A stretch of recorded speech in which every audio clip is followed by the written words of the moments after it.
started with a blink hope, as if all was not going to be possible in terms of clinching an Olympic ticket.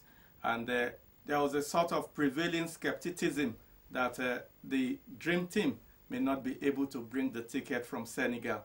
But all that is in the past now. The boys have brightened the hope of football-loving Nigerians, and they clinched the ticket to the Olympic. They will just be waiting today to add the icing on the cake by attempting to bring back the trophy when they confront Algeria today. And from the London end of the English Premiership, it is a very, very happy note for Chelsea and Arsenal as they get into the prestigious UEFA Champions League round of 16. And not a very good news for Manchester United, but Manchester City are still there to complete the number of Premiership teams in the last 16. To add to the number of Premiership teams in the European football event coming to 3. It would have been a very, very worrisome situation if we had had just one team coming from the English Premiership in the last 16 of the UEFA Champions League. Of course, it's another weekend of European football, and in our usual tradition, we'll bring you the previews of the big games that will be coming up today, tomorrow, and on Monday, only on Hotsports this Saturday.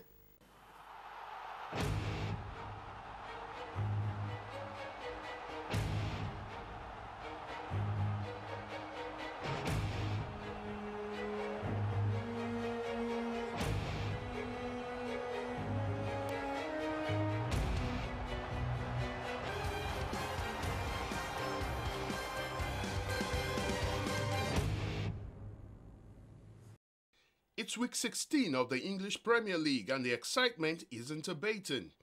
Interesting fixtures come up this weekend as the scramble for points continues.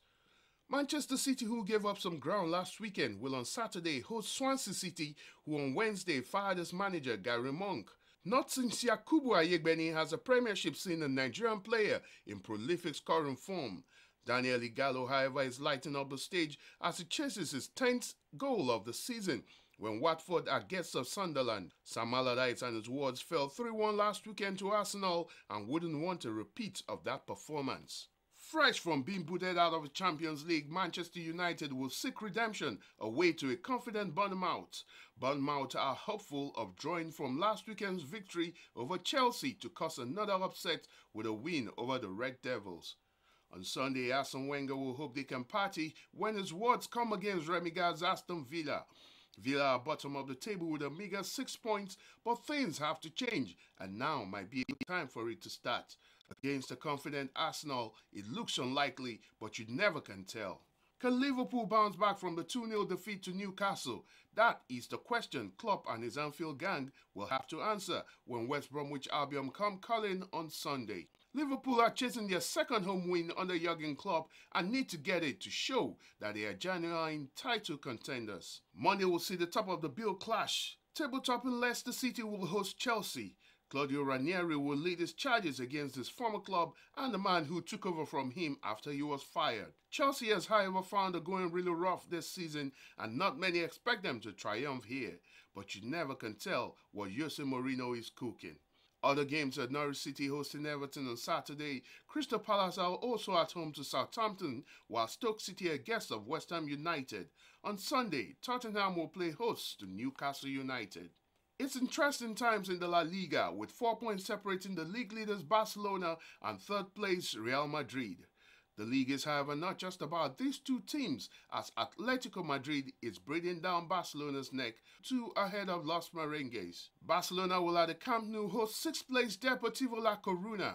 Neymar is expected to be out of this one with a groin injury, but the well-rested Suarez and Messi should be enough to deliver 3 points for the Catalan side. Valencia will hope they can deliver a first victory under Gary Neville after the loss to Lyon midweek.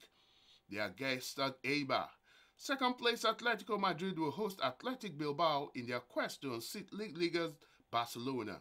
An 8-0 victory over Malmo in the UEFA Champions League has everyone gushing about Los Blancos again, but that was Malmo. Villarreal are a different proposition entirely, and they'll play host to Real Madrid. This season, your Dangote bag of cement is more than just a bag. It's your next ticket to becoming one of 183 millionaires in the Dangote Mega Millions Dash.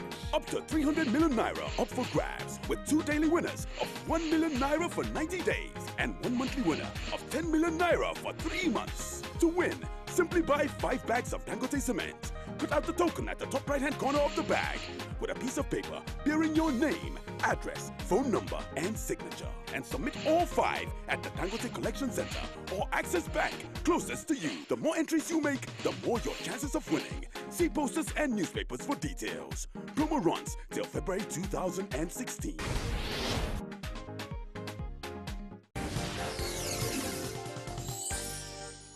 This MC will be on the streets doing his thing. Remember this song? If you remember this song, you know what I'm talking about. Po, po, po, po, po, po, po, hey, po, po, po. All those are songs of the supporters club supporting either the Super Eagles or the Flying Eagles or any of the Eagles. Yeah, let's go and get a view of people. Talking about the Super Eagles, the foreign-based players. What's all about this foreign thing? You know, you are playing well there, scoring goals, you come here, you can't even score one, even your own goal for a house, you know, please score. What is wrong with you? So all this kind of thing, want to score. Want to hear from the people. Let's see what they have to say. Follow me. What do you have to say about foreign-based players? We don't have to blame them in the first place. Okay.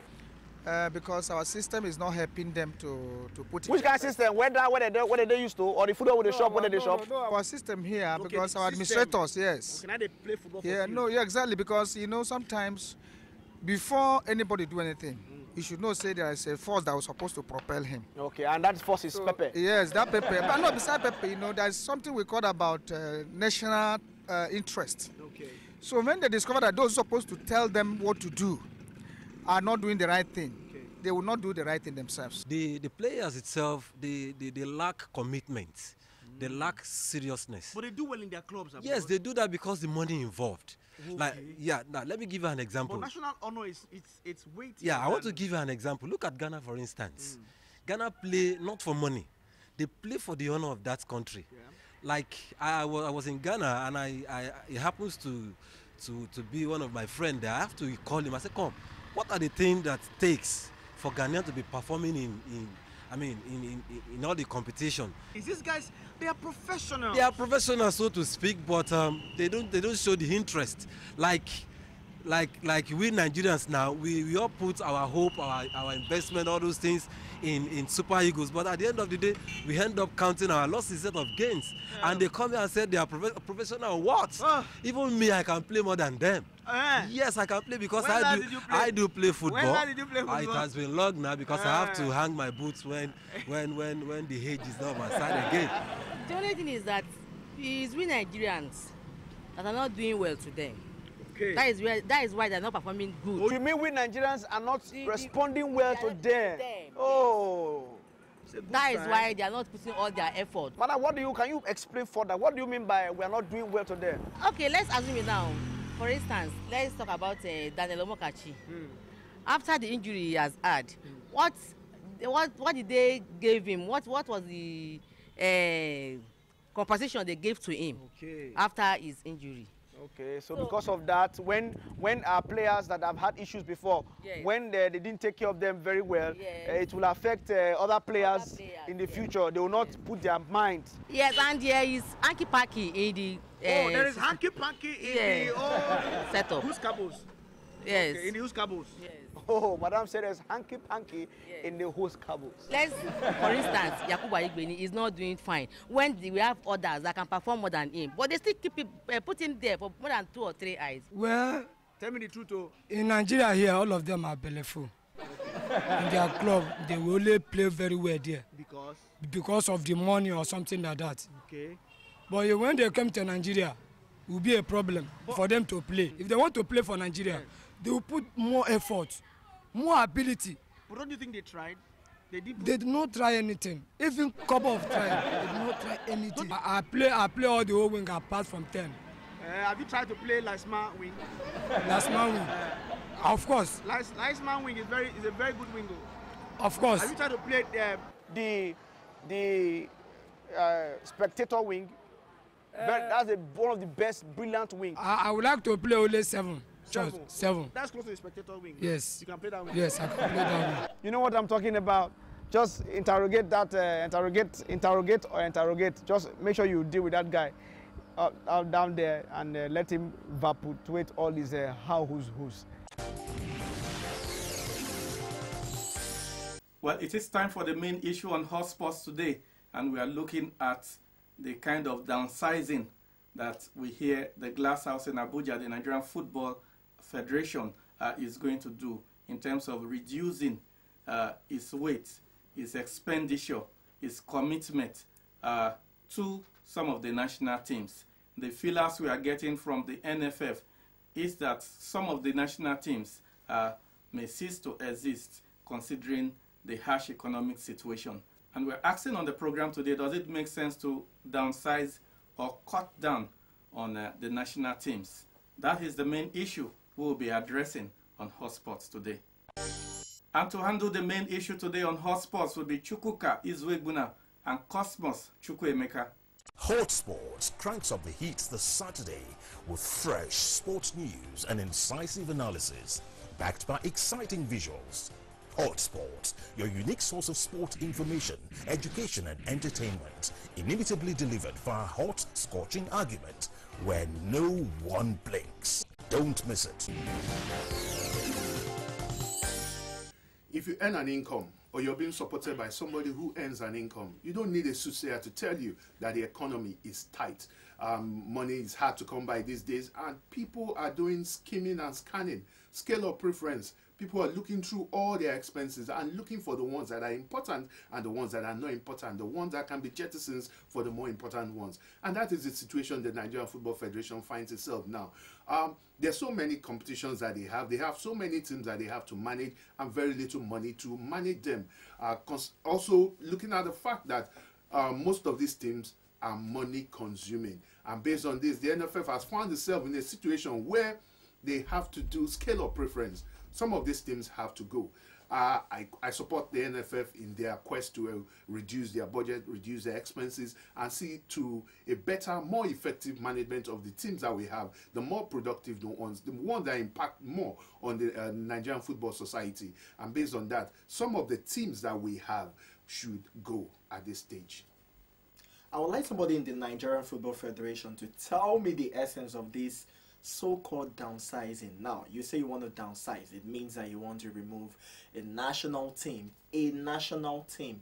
for economic gains or whatever. Now, the board of the Nigerian Football Federation, why they were campaigning to get into the board from the Galadima board, they actually talked about the fact that they would do everything possible to make Nigeria football very viable. Now, if you're going to be removing a national team or using the word downsizing, it means that you're going against that campaign premise of making Nigerian football viable. Now, how do you make Nigerian football viable? Is by not depending on the government for money and to source for funds to, take care of this national team. Are you trying to say that you're not going to be playing in this competition? Are you trying to say that when you qualify for a competition, you're not going to be playing in the competition? I think that is a $1 million question that we should be asking ourselves.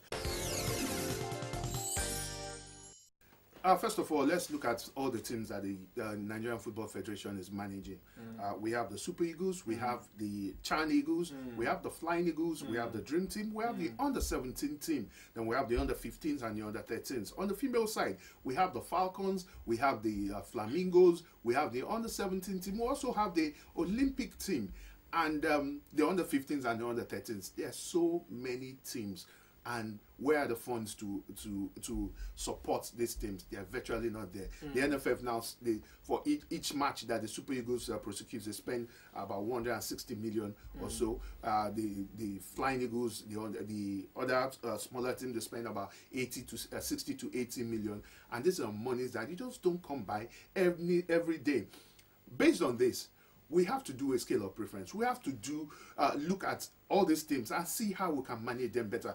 For instance, let me land. Okay. For instance, you look at the under-20 team. Okay. You look at the under-23 team. Okay. They're basically a duplication of the same teams. You have we can look at these two teams and say, okay, which one is more important to us? I think the Olympics is more glamorous. Let's jettison the under-20 team. They've done well in Africa, good, but on the world stage, they haven't really done much. Let's look at the Olympics. It's more glamorous. It puts us on the map. Let's kick one out. Are you trying to say that these competitions, we should not go for this competition because of, you call it scale of preference thing? Yes, it's a case of looking at, you have 10 naira, and this 10 naira can't go round.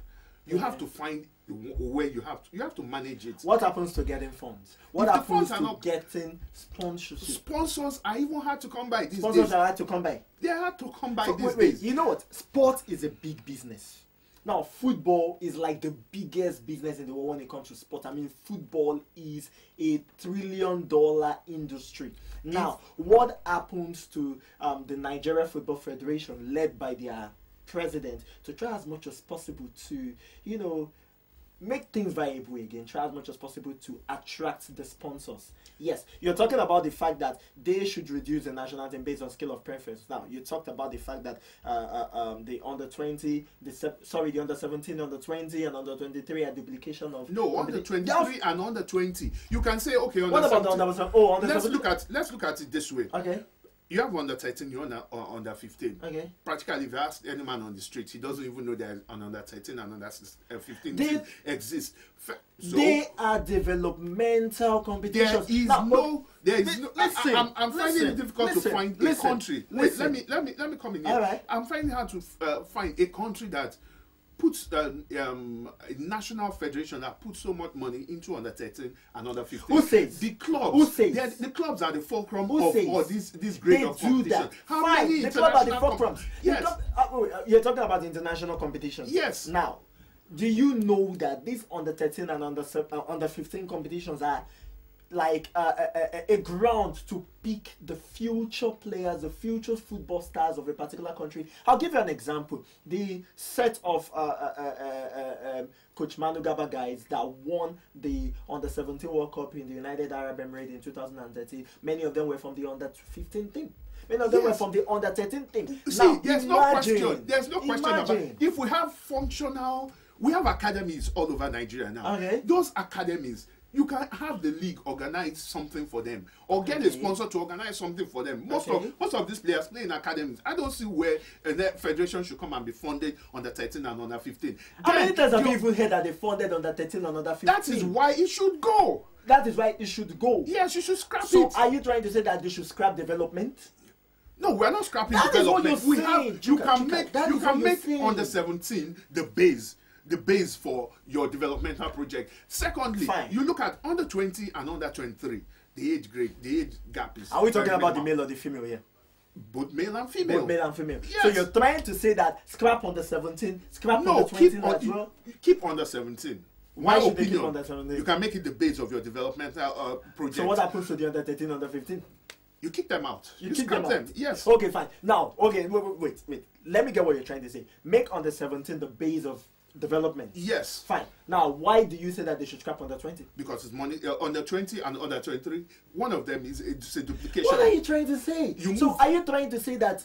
See, many of these teams are competition teams, you know. Yes. Now they play qualifiers. They play qualifiers. Fine. They play qualifiers, and the Nigerian Football Federation know what they get, especially when that is why they make sure that each team qualify for international competition. Sorry, FIFA organized competition, because they know what they get. Now they know the dividend that they get from it. Now, aside the fact that the monetary dividends, now there are dividends of these players, you know, forming the fulcrum of the senior national team.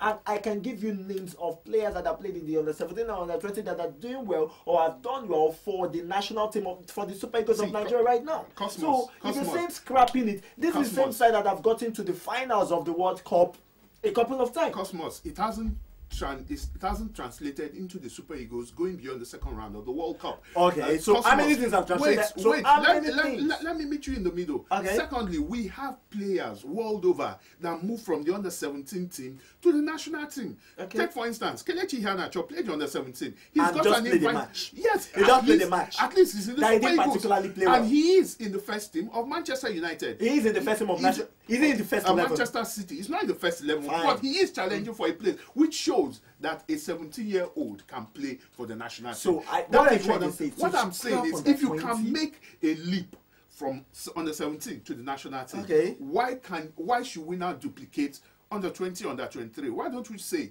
instead of playing under 20? How many times the under 23 play? The under 23 they have two competitions in 4 years. They have the All African Games and they have the Olympic. That is if they even qualify for the Olympic or qualify for the All African Games. Yes. Now that means they play competition like twice in 4 years. Now you talk about the under 20 and under 17 that play twice a year because FIFA understands that development is very important. Now Lionel Messi, that is supposed to be the best player of the world. Yeah. Now he's supposed to be the best player of one of the two best players of the world. Actually played in the under 17 and under 20 competition. So what are you talking about? Who is right now one of the best players in the world. Never played in under 20 competition. He played under 17. He played under 17 as well. So what are you if he trying played to under say? 17, it means and he's playing the national team. You know what? It means that there is a duplication. For me, I don't think there's any basis of downsizing. It's a very simple thing. Now, let me give you the solution to this. Now, you're talking on the 15, on the 13 competition. Why not get sponsors for them? Now, on the 17 competition, sponsors for them. Now, on the 20 competition, on the 20 national team, like if you can get sponsors for each of the national team, not selected sponsors, but throw it open. People should bid for them. I mean, it will make a whole lot of sense. Now, let's talk about the women. Let's talk about don't should downsize the women as well. What's good for the goose is good for the gander. Okay. If you're downsizing on the women one side, you should also downsize on the other side because they both play in the same. So which of the national teams of the women should they downsize? Let me land. You were talking about sponsorship. Everybody knows that money is hard to come by these days. Okay, Even the government is struggling to get money to run the nation, and based on this, they have to do some restructuring. The private sector. Thank God you talked about restructuring. Yes. The private sector knows what they can get from How many of the football. private sector have you heard that has come out to want to sponsor? And that is the job of the Nigeria Football Federation. Yes, and the Nigeria Football Federation is telling you now that we have been trying to get sponsorship. We haven't gotten sponsorship, and to make it viable, we have decided they're being lazy. Imagine the FA. Listen. Imagine the FA, the English FA, coming out and say, "Okay, we want to downsize." The FA have national team. They have over 12. In England, they have sponsorship for virtually everything. So because why can't you do that in Nigeria? Their environment is different from Nigerian environment. Oh, it's different from Nigerian environment. We have countries in Africa who are even pulling out of national competitions, senior national competitions. Yes, simply because they couldn't afford it. Kenya almost didn't make the second leg. Kenya and Nigeria are not in the same category for goodness sake. Let's stop deceiving ourselves. Let's stop deceiving ourselves. Worldwide, the money is hard to come by, and people are making tough and drastic decisions everywhere in the world. Drastic decisions. Yes, it is tough. Drastic we are sentimentally attached to all these things. Imagine, listen, but we have to tell ourselves the truth. The NFF says it's hemorrhaging. Do you know the shame it will bring? Let me give you. There's no shame in it. Let me give you.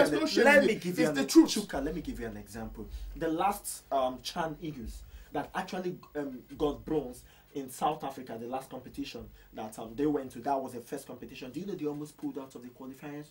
Yes. And do you know the sort of public outcry we got? If anybody feels that all these teams should stay, and it's a shame to this country that if any of these teams are scrapped, the person should please come up with funds to keep these teams alive. And that is the job of the Nigeria Football Federation.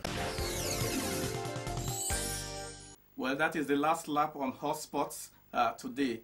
We have been looking at the issue of the NFF trying to downsize or cut down the number of its commitments to national team. Does it make economic sense, or does it make any sense, considering the fact that these teams are virtually not just too much for the NFF to handle? It's just a matter of putting things right and getting the right sponsorship for these teams. What personally do you think should be the way forward? Should it be downsizing or trying to find a way of revitalizing all these national teams? We leave it to you. You can join us on SMS and through our social network platform, and we'll be very glad to air your views on this issue. That's how far we can go on Hotsports this Saturday. We'll be back again next Saturday.